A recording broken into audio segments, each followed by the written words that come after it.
صلى الله عليه وعلى آله وصحبه وسلم. اللهم علمنا ما ينفعنا وانفعنا اللهم بما علمتنا وزدنا علما وارزقنا اللهم به عملا مع الإخلاص لوجهك الكريم. ثم أما بعد. Dear brothers and sisters, this is a matter that actually presentation today is really very important for every one of us. As I said, maybe in the khutbah today, after the khutbah, that everyone wishes, it's something like a prerequisite of iman, like Rasulullah sallallahu alaihi wasallam, that you won't be a believer unless you love for your brother what you love for yourself. So, and actually, what have been always the case, that you reap what you do for others, you reap it for yourself. And Allah subhanahu wa ta'ala had said the habit for this really obvious, that you find what you do for others, you will find it for yourself in the end. So if you wish for others to be actually in their end of times, to be according to the way of the Prophet Muhammad sallallahu alaihi wasallam, according to the Quran and the Sunnah, the way it's pleasing to Allah subhanahu wa ta'ala, then you have the same, inshallah, for yourself. If you wish it for others and you're keen to achieve it for others, then you read it for yourself. The matter of the end is really something really important from another way, that and very sensitive, dangerous. All of these words can be applicable, because it's what counts is the ending moments in your life. They are what count for yourself. So you got to be actually keen. And when you look at others when they are dying, you look at your own picture now. I'm going to have the same way. I'm going to be lying down the same way. I'm going to die the same way. And if I see something good in someone, then I wish that for myself. If I see something that's not good, then I should actually take a reminder from that. And it would be a real admonition, and maybe it's going to change my whole style in life. Sometimes one of the items I'm preparing today is the matter of the wasiyah, for example.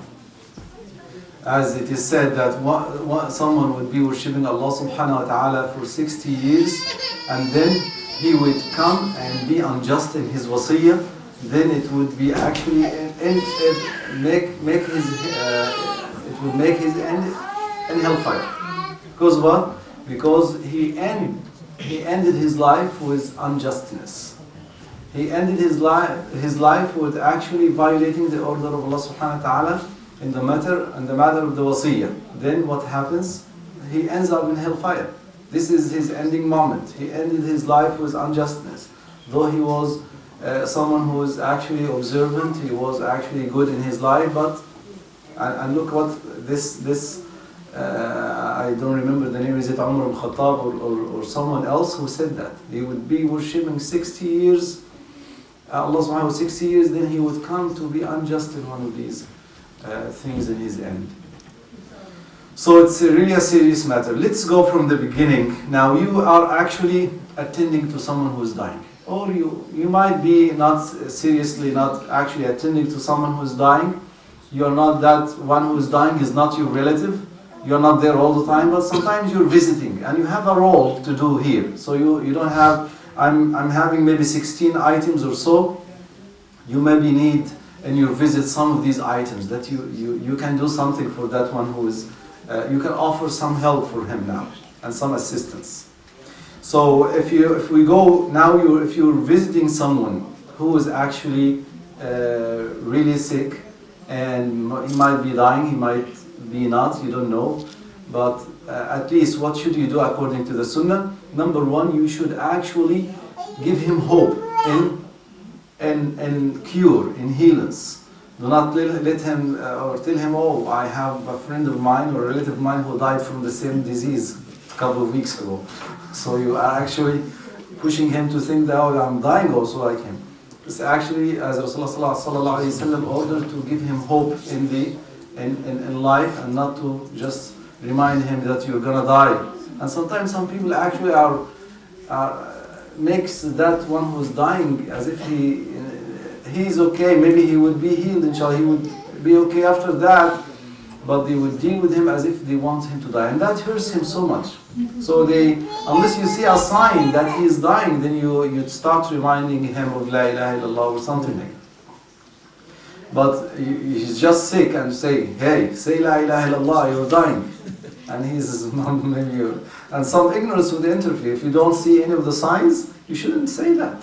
If you didn't see any of the signs. So, number one, you will give him this hope, and you will make dua for him. What's the dua that Rasulullah ﷺ used to say? Tahurun insha'Allah. Like, look at how this disease, this sickness, would purify you from your sins. It would be actually doing some good for you.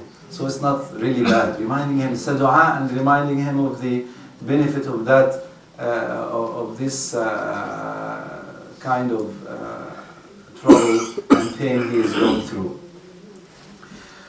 If you, how about if you see someone who has some signs, and what are these signs? Maybe signs, maybe someone who is really very old, and doctors now said that he is actually he's dying.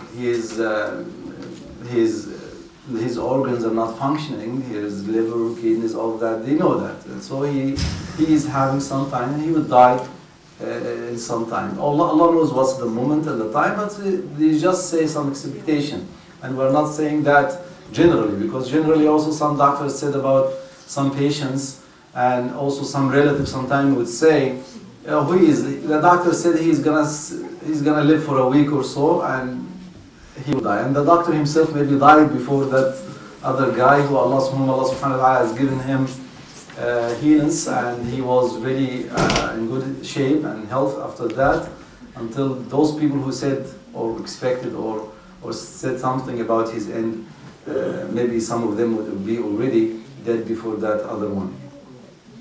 So generally, if you feel that from any of this, whether you have something to prove that, generally, like the doctors, like the way that his organs are not really functioning, like I said, or you will see that how he starts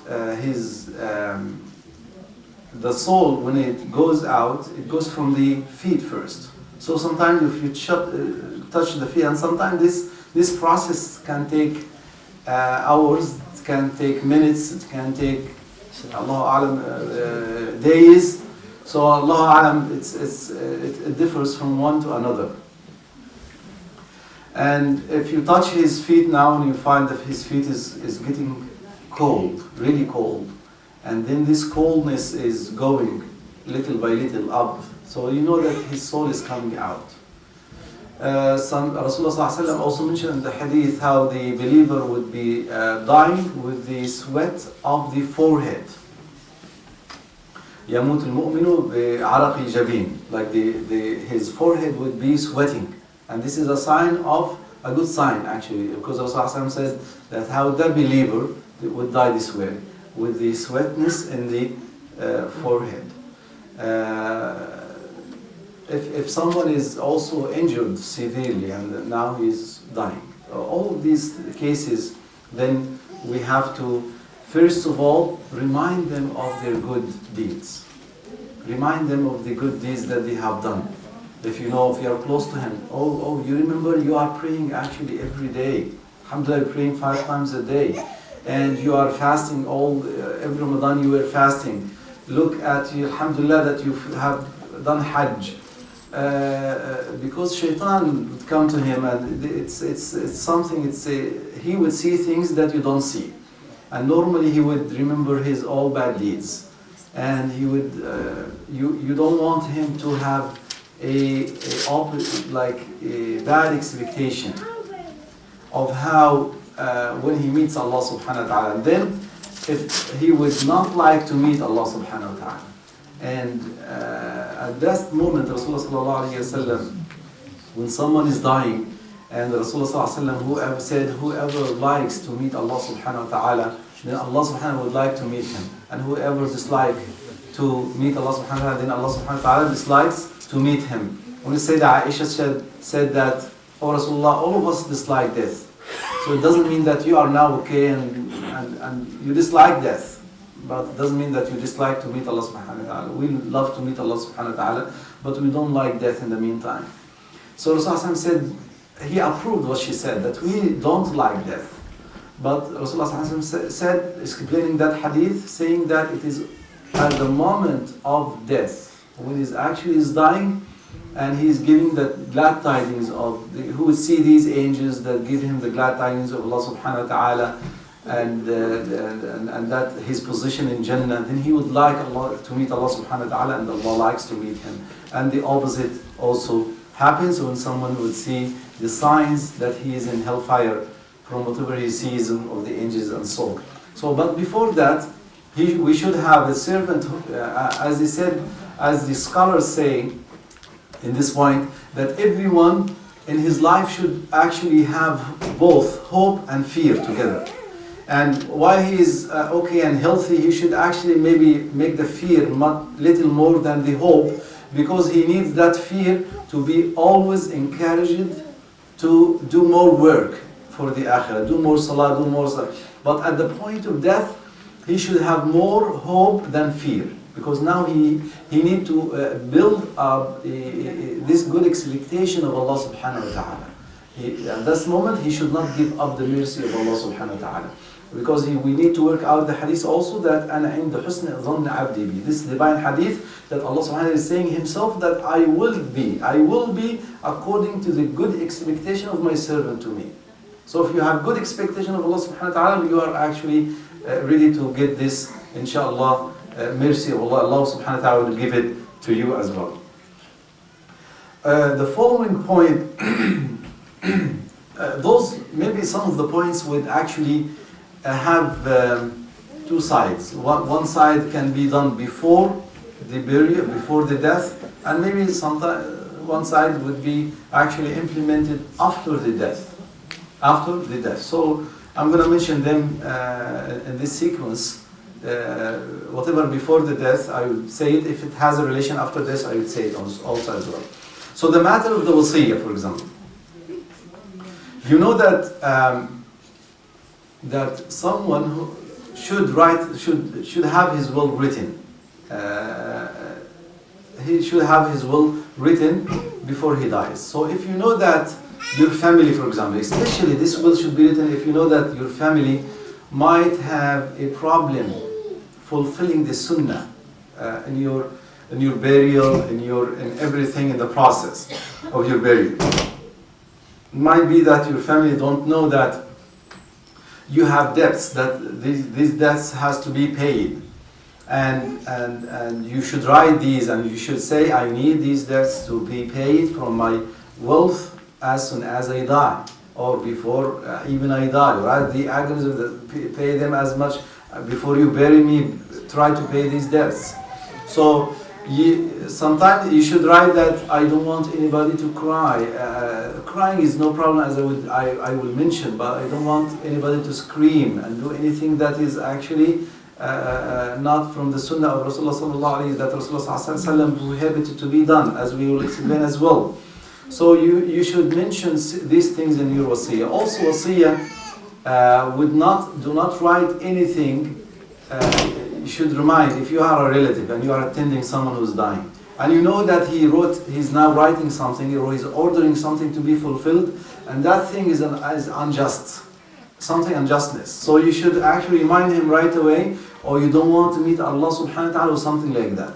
Someone who came to Rasulullah sallallahu alayhi wa sallam, and he wanted Rasulullah to witness that he is giving his son, one of his sons, something. So this land, this piece of land. And Rasulullah told him, did you give all of your kids, the same thing? He said, oh Rasulullah, no. He said, then go and have someone else other than me. I would not be a witness for something that is unjust. That is dhulm or jawr. So whatever, if you think that relative is writing something for so and so from his kids, and he's trying to, that other son is actually not good he's not doing good with me. He's actually disobedient and he used to even to slander me. He's a father and his son is slander, and you want to not to give him anything from my fortune. Is that permissible? It is not permissible. Once you die, once you are approaching the Allah subhanahu wa ta'ala, you do not own what you have. You own only a portion of what you have, which is Rasulullah sallallahu alaihi wasallam has